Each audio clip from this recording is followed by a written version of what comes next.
Meus irmãos, irmãs, vamos abrir as nossas Bíblias aqui em Apocalipse. Vamos a mais um estudo acerca da Nova Jerusalém, capítulo 21, versículos 2 e 19. Na semana passada, com a misericórdia e a ajuda do Senhor, nós estudamos um pouco sobre aquela cana dourada, que nos fala da medida do Senhor. O Senhor Jesus sendo o nosso padrão, a nossa medida. Vamos a mais um detalhe interessante desta gloriosa cidade. Apocalipse capítulo 21, vamos ler o versículo 2 e depois o versículo 19.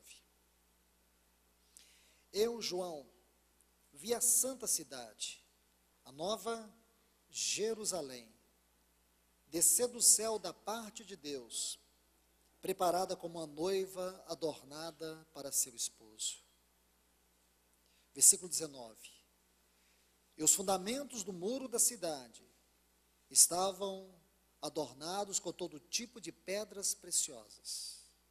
Somente até aqui. Vamos orar. Pai, nós rogamos a Ti nesta noite, no glorioso, santo, poderoso nome de Jesus, o teu amado Filho. É neste nome que nós nos reunimos nesta noite. E é neste nome que nós oramos a Ti. Rogamos a Ti que a Tua infinita graça, que a Tua infinita misericórdia e que Teu infinito poder venha se manifestar na Tua palavra em nossos corações mais uma vez. Entregamos este tempo à absoluta direção, inspiração do Teu Espírito Santo, tanto através da ministração, como também, Senhor, dos ouvidos que estarão recebendo a Tua palavra. Tira de nós, Senhor, esse sentimento de meros ouvintes, torna-nos, Senhor, pessoas que amam a Tua palavra. Dá-nos amor pela Tua palavra. Restaura o lugar da Tua palavra na vida de cada pessoa neste lugar, Senhor. Torna a Tua palavra primazia no coração da Tua igreja nesse tempo. Abra os nossos olhos, Senhor, e faça-nos ver qual tem sido o nosso relacionamento com a Tua palavra. Ajuda-nos nessa noite, Senhor. Nós Te pedimos em nome de Jesus, nos ajuda nesta noite. Nós Te rogamos aqui, Senhor, ajuda-nos. Em nome de Jesus. Amém. Pois bem, meus queridos irmãos e irmãs, esses dois textos, aqui o versículo 2, versículo 19, que nós acabamos de ver, eu quero tomar apenas uma palavra que encontramos nesses dois textos. Observe. Vi também a santa cidade, a nova Jerusalém, que descia do céu da parte de Deus, ataviada como noiva. Agora, observe, adornada. Esta é a palavra. Se você puder sublinhar esta palavra, adornada, ela é de grande significado espiritual. É uma palavra que contém um forte peso espiritual. Adornada para seu esposo. Agora o versículo 19, os fundamentos da muralha estão adornados, mais uma vez, adornados. Quando você estuda esta palavra, é um vocábulo no original, cosmeu, que vem de cosmos. Esse termo cosmeu, usado aqui por João, traz a ideia de embelezar com honra. Embelezar com honra. Mas ele tem uma raiz. Se você estudar o texto no original, como está aqui no Novo Testamento, você vai ver que a raiz desta palavra vem de cosmos, que fala da organização, fala da ordem de todas as coisas que compõem o universo. Nós vemos o universo numa ordem perfeita, numa harmonia perfeita. Esta ordem perfeita, esta harmonia perfeita no universo, é chamada de cosmos. E quanto a isto, A palavra é governo, o governo de Deus, sustentando todas as coisas. Você vê a administração de Deus em todo o universo. Não apenas a beleza, mas você vê o governo de Deus. Tudo funciona de maneira milimétrica, precisa, perfeita. Tudo está numa ordem inescrutável. Ninguém consegue chegar à explicação dessa perfeita ordem, desse perfeito governo universal. E a palavra que sintetiza, que transmite para nós esta ordem, esta beleza, este governo do universo é cosmos. No Novo Testamento, ela adquire um sentido genérico, muito amplo, mas observando cada contexto onde esta palavra ocorre, você vai poder explicar melhor o seu significado e o seu valor. Mas aqui nós temos algo muito especial: honra e governo. Porque esse cosmo fala de uma organização, de uma constituição harmoniosa. Por outro lado, o cosmeu vai falar de um embelezamento honroso. Então, quando João olha para aquela cidade nupcial, aquela cidade que ele vê descendo do céu, ele vê esta cidade adornada. Mas não apenas adornada em si, adornada como noiva. O que quer dizer isso? Que ela é tanto adornada como noiva, mas ela é adornada como noiva. Aqui está algo muito glorioso. Porque desde o estudo passado, eu tenho procurado mostrar para vocês o verdadeiro significado, o verdadeiro sentido da vida celestial. O que será esta vida desta igreja na glória eterna? Muitos cristãos não pensam nisso. Quando examinamos o capítulo 3 de Colossenses, pensai nas coisas lá do alto. Nós temos que pensar, nós temos que considerar essas coisas elevadas. Temos que buscar a ajuda do Espírito Santo para discernir o valor dessas questões celestiais. A igreja não pode ter uma mente engessada, ou talvez indiferente, a esse que é um dos grandes assuntos da Bíblia. Deus colocou este assunto no livro de Apocalipse, como o ponto mais alto e elevado de toda a revelação do eterno propósito de Deus, que começa desde o livro de Gênesis. Então aqui nós estamos no ápice, nós estamos no ponto mais alto, nós estamos no degrau mais elevado da revelação do eterno propósito de Deus. Quão glorioso é tudo isto! E aqui, irmãos, quero que você venha comigo observar dois pontos que nós encontramos no significado dessa palavra adornada: honra e governo. Honra e governo. Nós encontramos respaldo substancial na palavra de Deus para estudar esse assunto. Primeiro ponto onde eu quero levar vocês está no Salmo de número 8. Peço a todos vocês, por favor, abram suas Bíblias no Salmo de número 8. Quero examinar com vocês alguns detalhes ricos, preciosos. E o mais impressionante é a grandiosidade, é a harmonia perfeita que este salmo se encaixa dentro desta palavra que nós encontramos aqui, neste texto de Apocalipse. Salmo de número 8. Diz assim: quando contemplo os teus céus. Essa já é uma frase muito importante. Essa palavra contemplo é muito importante. Obra dos teus dedos. E a lua, as estrelas que estabelecestes. Está vendo o cosmo aqui? Aí ele diz: que é o homem. Salmo de número 8, versículos 4 a 6. Que dele te lembres. Essa é uma palavra muito rica. Que dele te lembres. E o filho do homem, que o visites, fizeste-o, no entanto, por um pouco, menor do que Deus. De glória e honra o coroastes. Esta palavra coroastes também é muito importante. Deste-lhe domínio, olha o reino, coroastes, a honra, domínio, o reino. Está vendo aqui o significado que nós encontramos da palavra adornada aqui? Sobre as obras da tua mão, sobre os seus pés, tudo lhe pusestes. Meus irmãos e irmãs, quando você lê esses textos, deixe-me colocar alguns pontos fundamentais. O Salmo de número 8 é uma gloriosa explicação dos capítulos 1 e 2 do livro de Gênesis. Este salmo é muito rico. Este salmo, ele é de uma grandiosidade inescrutável. Não há nenhum outro lugar na Bíblia que você vai poder abrir, explicar com mais propriedade os capítulos 1 e 2 do livro de Gênesis do que este salmo de número 8. Cada particularidade, cada frase, esconde em si, tem dentro de si uma profunda revelação e explicação dos capítulos 1 e 2 do livro de Gênesis.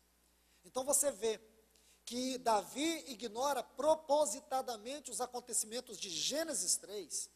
Ele não somente volta no tempo, ele adentra a eternidade e vai fazer algumas declarações.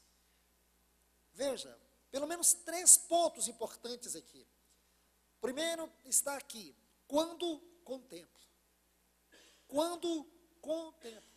Quando você estuda esta frase no original hebraico, o sentido aqui é olhar intencionalmente com o propósito de discernir, com o propósito de distinguir. Então, o que isso significa? Que Davi está procurando discernir, distinguir algo. E o que ele está procurando discernir aqui? O que ele quer distinguir aqui? Veja, olha o que ele diz. Quando contemplo os teus céus. Então vamos colocar de um lado, os teus céus, obra dos teus dedos, a lua, as estrelas, que estabelecestes. Isso aqui é de um lado. Aí do outro lado ele diz assim, quem é o homem? Então aqui é um paradoxo. Ele coloca essa linha, quem é o homem? Que homem é este? Está vendo aí? Que homem é este? Ou quem é o homem? Quem é o homem? Aí ele coloca uma palavra que não pode passar de nós. Quem é o homem? Segundo ponto. Primeiro, quando contemplo, quando intencionalmente, com o propósito de discernir entre as estrelas, entre todos os céus, todas as galáxias que tu criastes. Quem é o homem?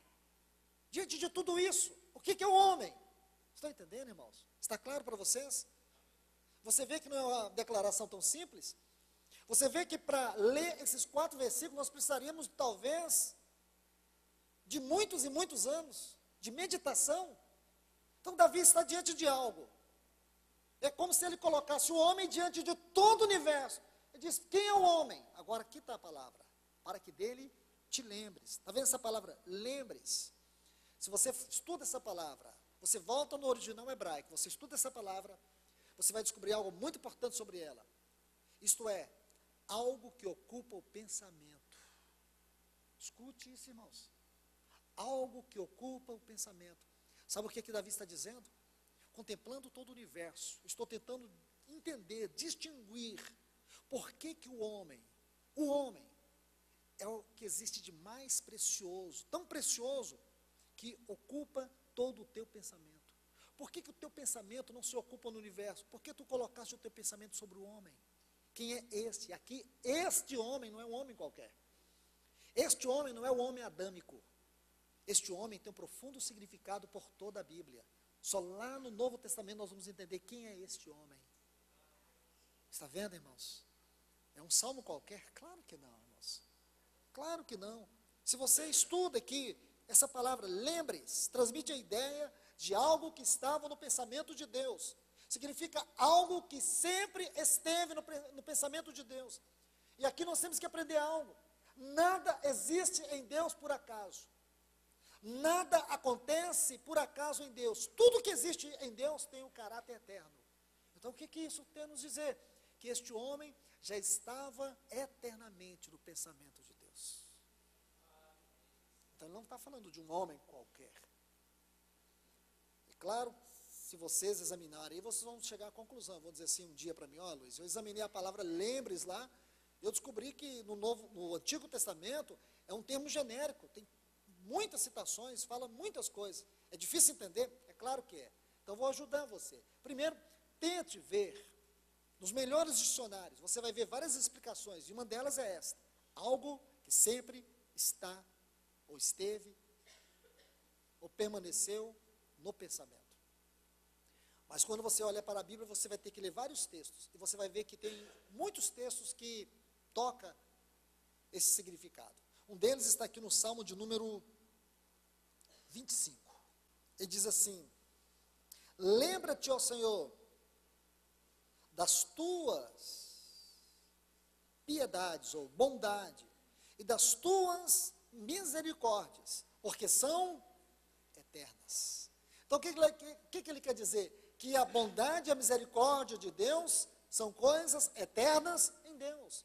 Que lembrar disso é algo eterno, é lembrar de valores eternos. O que significa que se esta palavra significa, ou traz o sentido de algo que permeava eternamente o pensamento de Deus, que a bondade e a misericórdia são coisas que estão eternamente no pensamento de Deus, é que este homem aqui, este homem que Davi contempla o universo, e questiona quem é este homem que sempre ocupou os teus pensamentos, então é um homem que para Deus ele tem um valor eterno. Glorioso tudo isso, irmãos, muito glorioso. Então, quem é este homem que ocupava o teu pensamento por toda a eternidade? Esta é a ideia. Outro ponto que eu quero mostrar para vocês aqui nesse Salmo de número 8, nesses versículos do Salmo de número 8, esta frase: de glória e de honra o coroaste. Então, este homem, segundo o pensamento eterno de Deus, era um homem adornado de glória. Esta palavra coroastes, a tradução dela é cercar. Ele estava cercado, ele estava revestido de glória. O Salmo de número 110, versículo 3, vai traduzir esta palavra do original hebraico de uma maneira muito linda. Anota aí, por favor, irmãos, não perde isso. Salmo 110, versículo 3. Você vai ver que significado lindo tem nesse salmo para esta palavra cercastes. Olha aí, encontrou o Salmo de número 103, quando ele diz assim: santos ornamentos. Está vendo aí? Santos ornamentos. Essa frase, santos ornamentos, é a mesma palavra cercaste. Santos ornamentos. Aqui na Reina Valéria diz assim: o teu povo te oferecerá voluntariamente no dia em que guias tuas tropas vestidas de santos ornamentos. Sabe essa frase aí?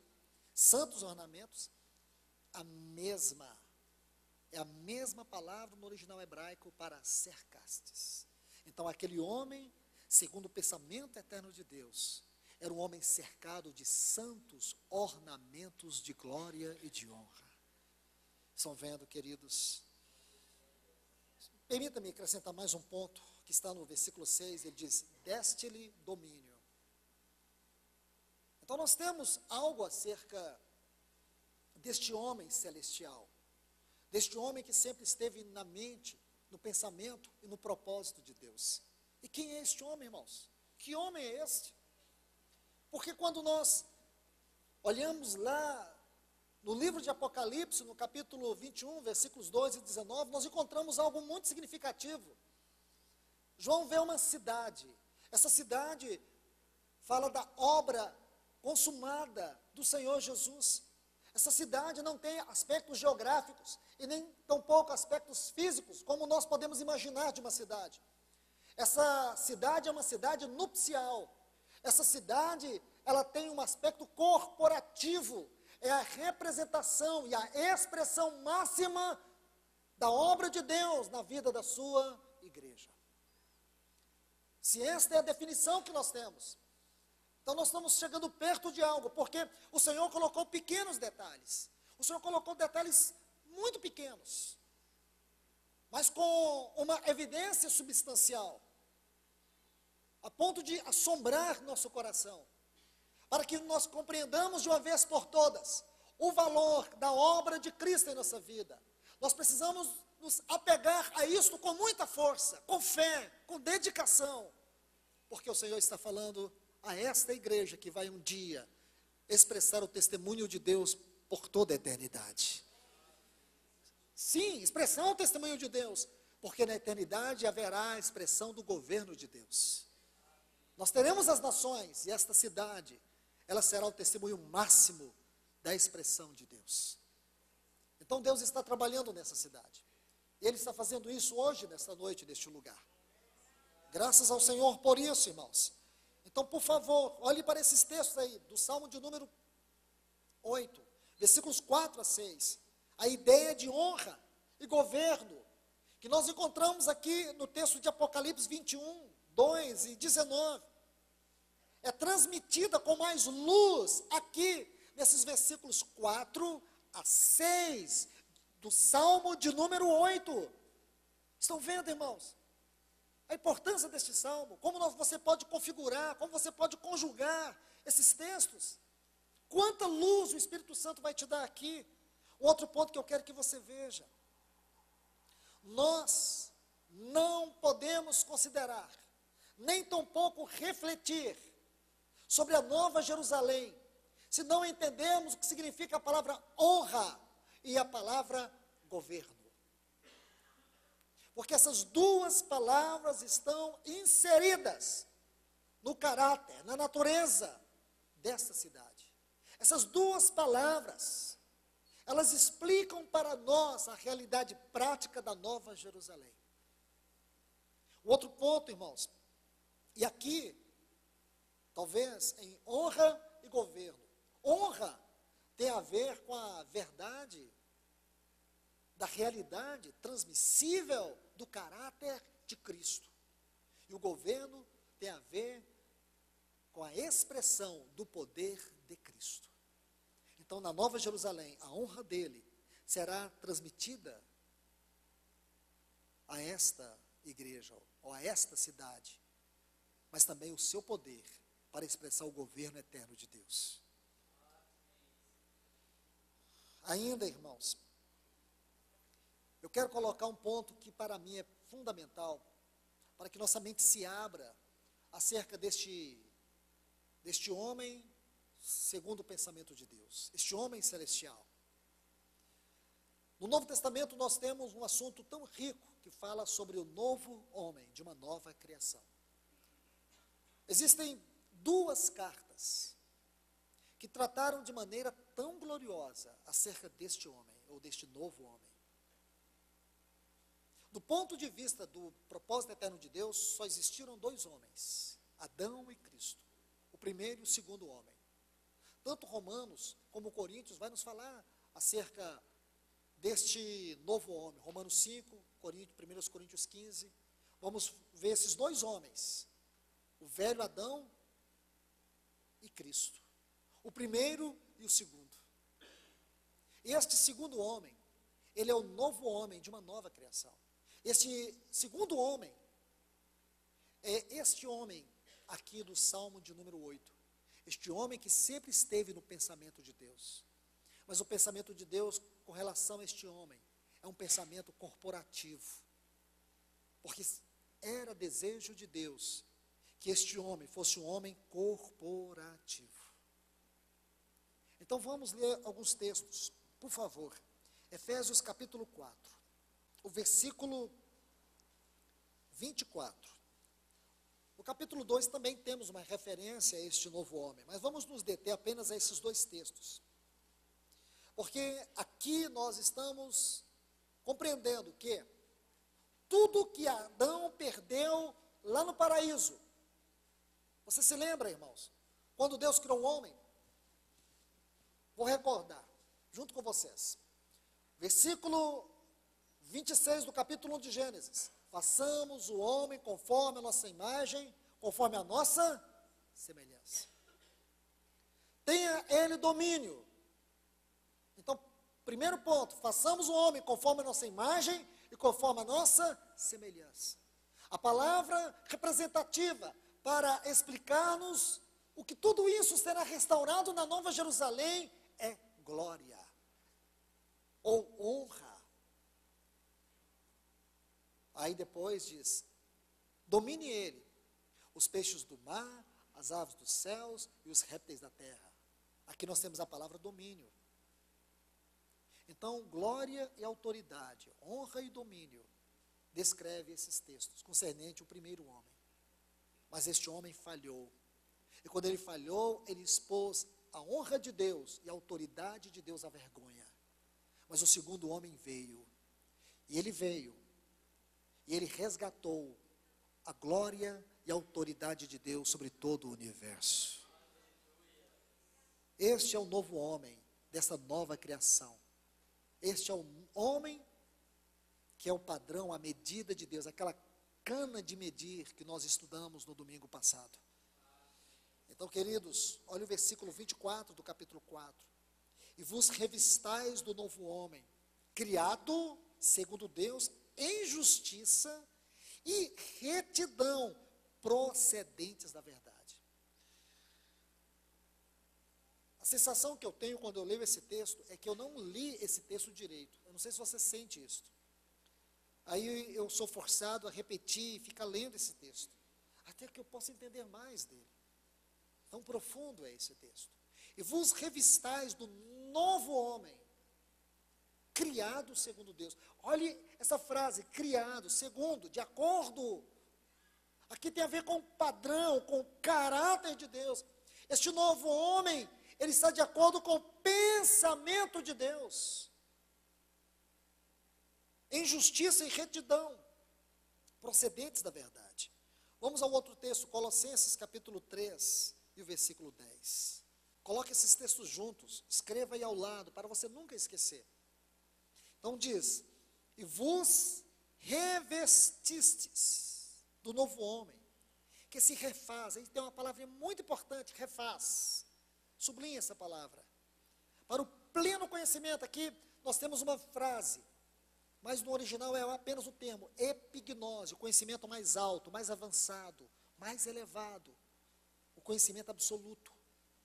Colossenses 3:10. Segundo a imagem, olha o versículo 27 de Gênesis 1. Criou, pois, Deus o homem a sua, não é façamos, não é plural, é singular. Criou, pois, Deus o homem a sua imagem. A imagem de Deus o criou. Está vendo, irmãos? Porque, segundo aos Coríntios 4:4, vai nos dizer que a imagem de Deus é Cristo. Aí diz, segundo a imagem daquele que o criou. Irmãos, olhem para esses textos. Necessitamos capturar a força completa desse texto. Extrair o quanto for possível. O quanto for possível, você tem que capturar isso. Peça ajuda ao Senhor. Esses textos acentuam o fato de que aquilo que foi perdido lá na queda, Deus vai recuperar de maneira exaltada e gloriosa por meio do seu Filho Jesus. Deixe-me dizer algo a vocês. Aquele homem do capítulo 2, do livro de Gênesis, cercado de glória, cercado de autoridade. Imagine aquele homem. Deus disse para ele, domine sobre tudo, sobre os peixes do mar, as aves dos céus, répteis. Ele era criado conforme a imagem de Deus. Ele era um homem revestido de glória. Mas eu quero te falar que este novo homem, esta igreja adornada, esta noiva que vai descer, como João viu, esta nova Jerusalém, o que ela será revestida ou adornada, os seus adornos e a sua responsabilidade, é algo que Adão não serve nem para ser instrumento de ilustração. Vocês entenderam? Para você compreender o que é esta noiva adornada, o que é essa palavra adornada, ou o que é esta noiva do capítulo 21 e 22 de Apocalipse, as suas glórias, E a sua responsabilidade eterna é algo tão grande, mas tão grande, que aquele homem do capítulo 2 de Gênesis não serve como exemplo. Não serve. Não serve nem como ilustração. O que Deus vai fazer e está fazendo em você e vai alcançar em você um dia. Será algo tão grande, será algo tão glorioso. A honra que você vai ter, a beleza de glória que vai ser transmitida por meio de você, é algo que Adão nunca experimentou em toda a sua vida no paraíso. Entende, irmãos? Entende? Porque Adão não é o padrão deste homem, segundo o pensamento de Deus. O padrão segundo este homem, ou o padrão de Deus, de acordo com este homem, é algo que nós não podemos calcular, avaliar. Mas um dia nós o veremos, e nós seremos, e estaremos com Ele eternamente. Observe, irmãos, o glorioso significado dessa palavra adornada aqui nos versículos 2 e 19 de Apocalipse 21. Aqui ela encontra substância suficiente para nos levar a entender como será este homem celestial. Quando eu falo de homem celestial, não pense em outro não. Quando eu disser homem celestial, minha irmã, meu irmão, pense em você. Está entendendo? Esse novo homem, dessa nova criação, é você. Estou entendendo? É claro que este glorioso cabeça deste novo homem é o nosso Cristo exaltado. Ele é este novo homem, mas esse novo homem é corporativo, irmãos. Escute, este novo homem, desta nova criação, Deus vai criar novos céus, nova terra. Esse novo homem, desse novo céus, dessa nova terra, será uma cidade corporificada. Porque a Nova Jerusalém fala da incorporação de todos os santos em Cristo. Isso é glorioso demais, irmãos. Isso é glorioso demais. O meu grande medo, irmãos, é que vocês não estejam capturando isto. O grande temor aqui, irmãos, é que essa seja apenas uma mensagem para avaliação do gosto de cada um, mas não da reflexão, não da ponderação. Que o Espírito Santo ajude você a ver isso de maneira mais profunda. Não perca isso de vista. Vamos observar esses textos. Vamos aqui, alguns pontos. Esse novo homem, dessa nova criação, olhe bem, ele será criado segundo Deus. Não é isso que diz, Efésios, capítulo 4. Olha aí, vamos pegar agora alguns pontos, vamos extrair lições, vamos ver o que o Espírito está nos dizendo. Então, por favor, olha aí o capítulo 4, versículo 24. Este homem celestial, este novo homem celestial, dessa nova criação, o que Paulo diz? Diz que ele é um homem criado segundo Deus.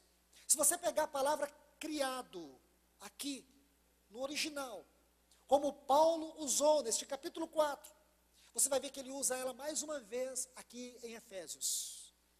Ele usa esta mesma palavra, esse mesmo termo, e não foi, irmãos, e não foi por coincidência, porque não foi Paulo que inspirou a Bíblia, e nem foi da mente de Paulo que a carta aos Efésios surgiu. A carta aos Efésios é uma carta elaborada, inspirada e soprada pelo Santo Espírito de Deus. Então, meus irmãos e irmãs, atente para isto. Quando Paulo vai escrever, então ele vai escrever sobre uma forte e gloriosa inspiração divina. Aí, observe, ele diz assim, versículo 10, capítulo 2, você vai encontrar mais uma vez essa palavra, criados. Só que ele vai inserir algo que abre de maneira mais profunda, mais gloriosa, o que está no versículo 24 do capítulo 4. Olha o que ele diz. E vos revistais do novo homem, criado segundo Deus. Aí você vai no capítulo 2, versículo 10, diz, somos feitura dele. Dele quem? De Deus. Agora, olha a frase seguinte, criados em Cristo Jesus. Então, o que significa criado segundo Deus? o Espírito Santo está interpretando para você. Criado segundo Deus é ser criados em Cristo Jesus. Irmãos, meus irmãos e irmãs, nós éramos uma velha criatura. Mas essa palavra velha, ela precisa ser traduzida com todo o seu peso. Uma criatura velha, segundo a Bíblia, era uma criatura morta, perniciosa, iníqua. Essa palavra velha, essa velha criatura, que eu e você um dia éramos, carrega em si tudo que pode ser mais iníquo, porque nós estávamos mortos por causa das nossas iniquidades. Estávamos separados de Deus, porque esta palavra velha carrega isso, morte espiritual, separados de Deus. Não havia nenhuma possibilidade, mas nenhuma possibilidade, humanamente falando. Não havia nada, humanamente falando, que pudesse ser feito em nós, para que tudo isso pudesse mudar. Não tinha nenhum meio, não tinha nenhum método. Mas sabe o que Deus fez? Deus trouxe o seu Filho, e Ele levou o seu Filho no nosso lugar, na morte. E na morte do seu Filho, Ele nos levou juntamente com Ele. Porque Deus considerou que naquele dia que Cristo foi na cruz e morreu diante dEle, naquele dia que Cristo foi até a cruz e disse, está consumado, Deus considerou que eu e você também estávamos nele. Nós morremos naquele dia, tudo acabou, mas à medida que tudo acabou, tudo se fez novo. As coisas velhas já passaram, tudo se fez novo. Segundo aos Coríntios 5,17, diz que aquele que está em Cristo é nova criatura. As coisas velhas já passaram e tudo se fez novo.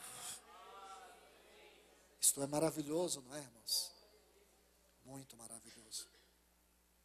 Então, queridos, esse novo homem, da nova criação, ele está crescendo, ele está amadurecendo, até chegar à estatura da medida de Cristo. Ele não é um homem que está regredindo, não.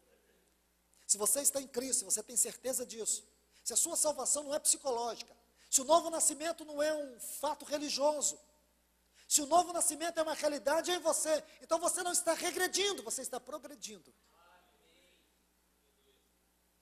Se muitos irmãos não crescem, o problema, irmãos, está com a conversão deles. Talvez seja religiosa, talvez seja psicológica, e nunca vão crescer mesmo, vão regredir. Mas se você cresceu, você pode muitas vezes se sentir derrotado, mas nunca destruído. Você muitas vezes vai se sentir fraco, mas nunca vencido. Você vai ver que em cada situação onde você vai ver o fim, Deus tem um começo. Ele vai te levar uma lição, e vai te levantar e vai te mostrar um caminho mais excelente. Porque Ele colocou você numa escola onde não tem, mas não tem como você não crescer. É a escola de Cristo. Aqui você vai crescer. Ele vai mover céus e terras, lutas, provações, privações, tribulações, dificuldades, seja em que área for, seja no seu corpo, seja no seu casamento, seja no seu trabalho, seja na sua família, aonde quer que for, Ele vai mover. Um dia você vai saber que tudo cooperou para o bem do propósito dEle na tua vida.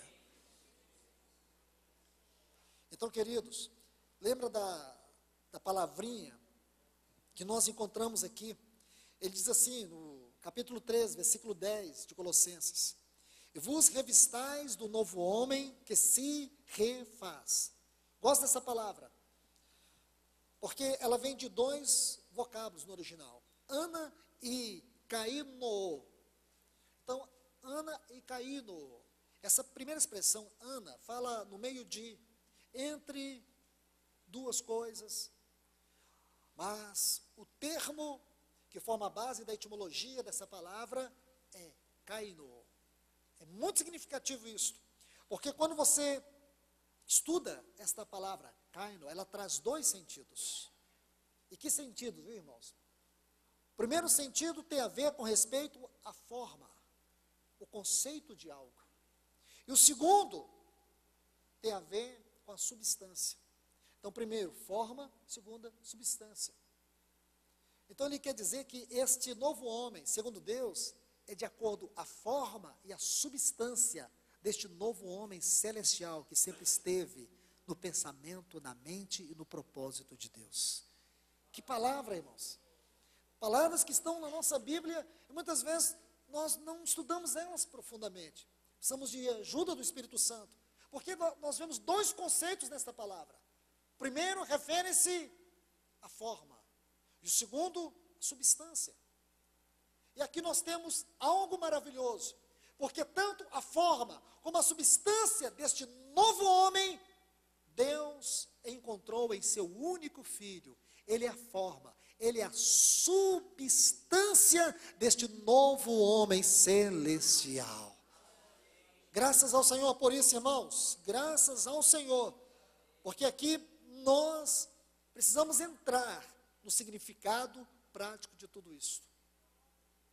Porque se eu e você não entrarmos no significado daquilo que é este novo homem, este homem celestial, nós estamos completamente perdidos em nossa caminhada cristã.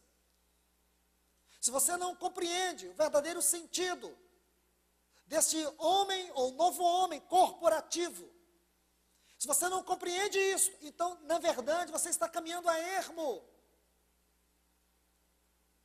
Por isso, esses textos são inesgotáveis. E nós temos que entender esses assuntos, porque se nós não entendemos estes assuntos, qual é o sentido da nossa esperança? Nossa esperança é vazia, nossa esperança não tem foco, nossa esperança não tem realidade. Irmãos, é isso que nos distingue de qualquer grupo, de qualquer pessoa nessa terra, porque nós temos uma esperança que tem realidade espiritual. Meus irmãos, o assunto da Nova Jerusalém não é um assunto do livro de Apocalipse. É um erro você achar que o assunto da Nova Jerusalém, ele se restringe ao livro de Apocalipse. Não. Quando a Bíblia fala dos heróis da fé, especialmente de Abraão,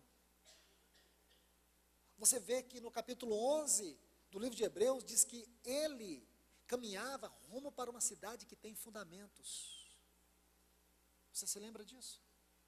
Ele jornadeava em direção a uma cidade que tinha fundamentos. Se você ler o versículo 19 do capítulo 21, você vai ver que essa cidade, ela tem fundamentos, e são 12 fundamentos adornados de toda espécie de pedras preciosas.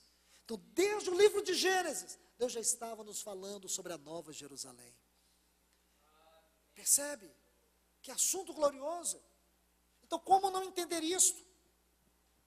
Se este assunto não é claro para mim, se este assunto não é claro para você, então você não compreendeu a mensagem de Cristo. Você não compreendeu a obra de Cristo. Você não entendeu a morte de Cristo. Você não entendeu a ressurreição de Cristo. Você não entendeu a ascensão de Cristo. Você não sabe o porquê da entronização de Cristo. Você não consegue enxergar porque Ele hoje está à destra do Pai exaltado. Você não consegue ver isso. Tudo que você vê é simplesmente periferia, é periférico. Peço ao Senhor, Senhor, abra os teus céus. Eu quero ver além do véu. Eu quero enxergar mais profundamente sobre este assunto tão glorioso, sobre este novo homem, dessa nova criação, sobre este homem celestial, porque tudo isto tem a ver com você, tem a ver comigo, tem a ver com cada um de nós, tem a ver com o nosso futuro, tem a ver com a nossa eternidade. Então este assunto não pode ser simplesmente uma mera descoberta para nós, tem que ser o assunto no qual nós debruçamos o nosso coração, o nosso joelho, diante de Deus. Olhe para isso, irmãos, porque o que é essa Nova Jerusalém, então?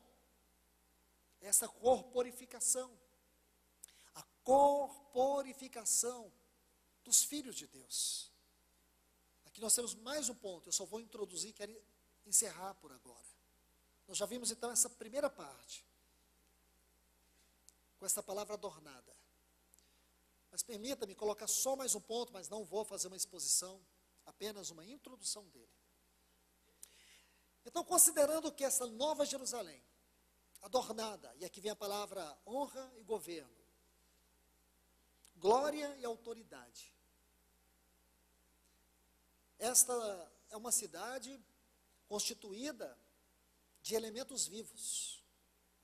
Esta é uma cidade que nos fala deste novo homem, da nova criação.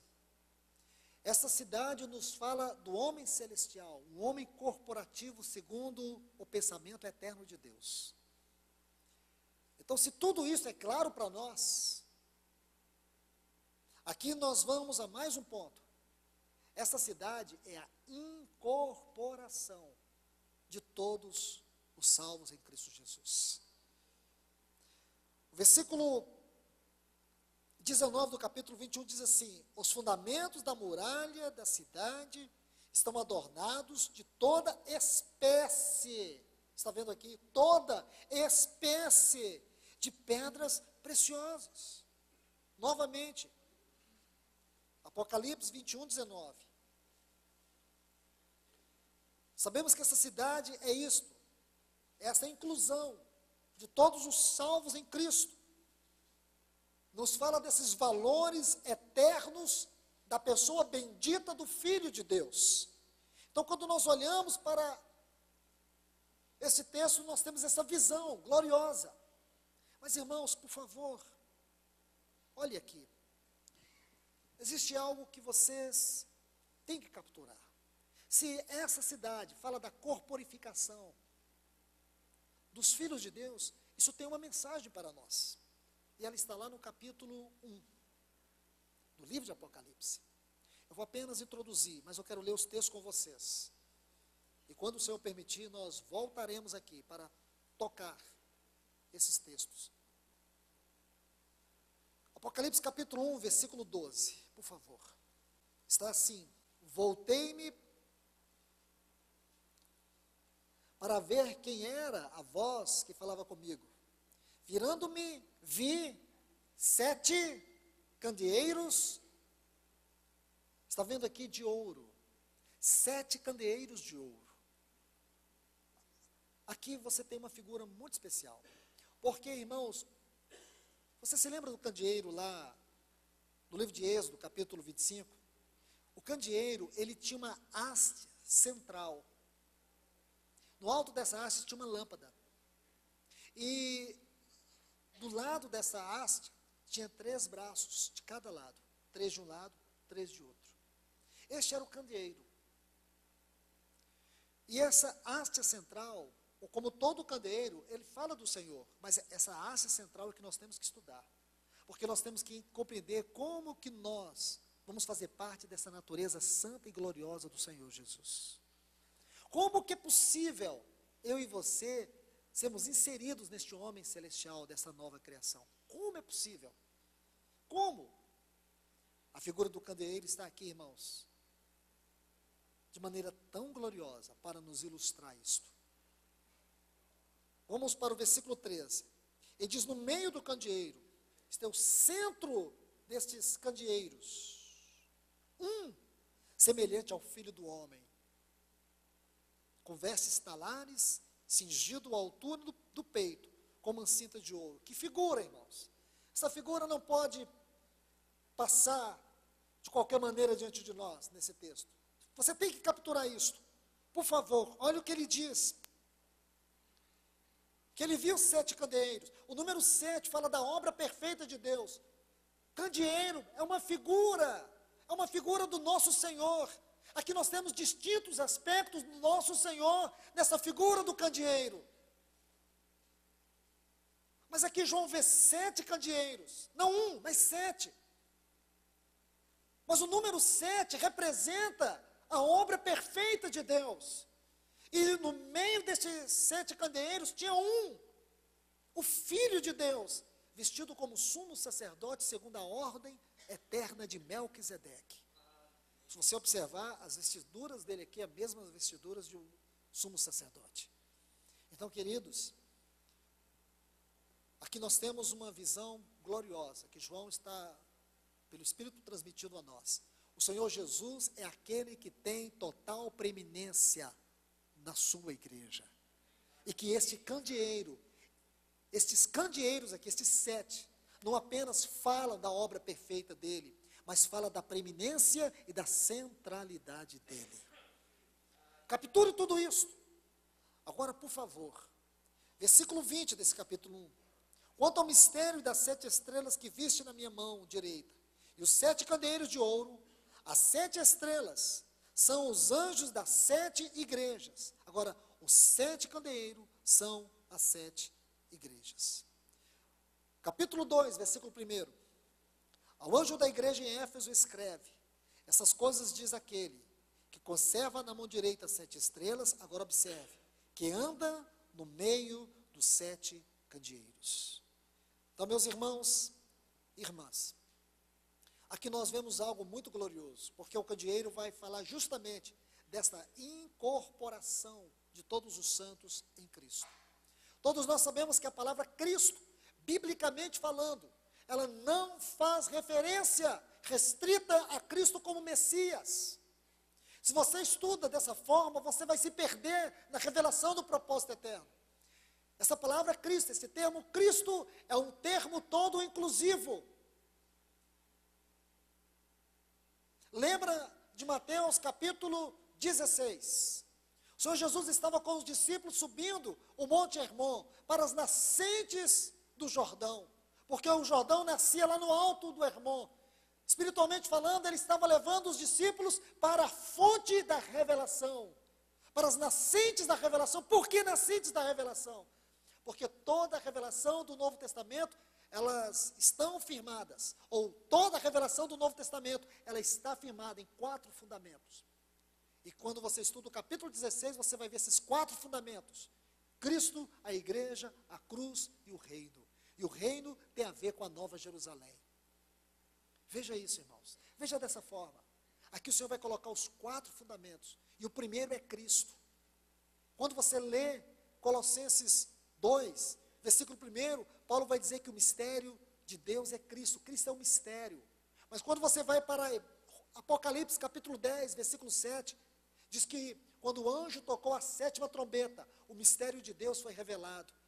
O que é o mistério de Deus? É Cristo. E no capítulo 11, versículo 15, você vai ver a revelação do mistério. Diz que o anjo tocou a trombeta e o reino do mundo se tornou do nosso Senhor e do seu Cristo. E ele reinará pelos séculos dos séculos. Então agora você vê, irmãos, Cristo vai reinar sozinho? Cristo vai reinar sozinho? Não. Ele vai reinar por meio desta cidade corporativa, por meio deste novo homem, de uma nova criação, por meio deste novo homem celestial. É através dele que Cristo vai reinar eternamente. Agora você vê, para entender melhor isso, você tem que ler 1 Coríntios capítulo 12. E o versículo 12, Paulo vai dizer algo muito especial. Observe, olha o que ele diz. 1 Coríntios 12, 12. Porque assim como o corpo é um, e tem muitos membros, e todos os membros, sendo muitos, constituem um só corpo. 1 Coríntios 12, 12. Diz, assim também com respeito a Cristo. Então, como Paulo define Cristo nesse texto? Paulo define que Cristo é um corpo constituído de muitos membros. Está aí, irmãos, diante de vocês. Assim como o corpo é um e tem muitos membros. Está vendo? O corpo é um, ele é universal, ele é um, ele é histórico, porque ele abrange todos os séculos, desde que esse corpo foi edificado no poder da vida em ressurreição, desde que esse corpo foi gerado pelo poder da vida em ressurreição. Ele é um, ele é histórico, ele é real, ele é universal, ele é cósmico, ele é celestial. Veja as dimensões desse corpo, veja a grandeza deste corpo. Então esse corpo é um, mas ele tem muitos membros. E todos os membros, sendo muitos, constituem um só corpo. Aí olha o que ele diz, por favor. Assim também, assim, está vendo? Aí assim, você vai ver, assim também, são 2 advérbios. Olha o primeiro, assim, o primeiro advérbio. Sabe o que significa isso? Natureza igual. Natureza igual. igual. Aí diz respeito, outro advérbio. Esse advérbio significa aquilo que motiva, aquilo que é a causa. Sabe qual é a causa? A causa é Cristo. Cristo é a causa deste único corpo universal. Cristo é a causa, Ele é o elemento vivo do qual este corpo foi gerado para a glória de Deus. Que o Senhor nos ajude, irmãos, a ver mais deste glorioso assunto. Que o Senhor possa nos ajudar, porque só o Senhor, irmãos, não há quem possa nos ajudar, só o Senhor. Que Ele vos abençoe, irmãos. Que a palavra dEle possa jorrar no teu coração, possa jorrar na tua vida. Isso é maravilhoso, irmãos, pondere sobre isso. Passe esta semana ponderando sobre isso.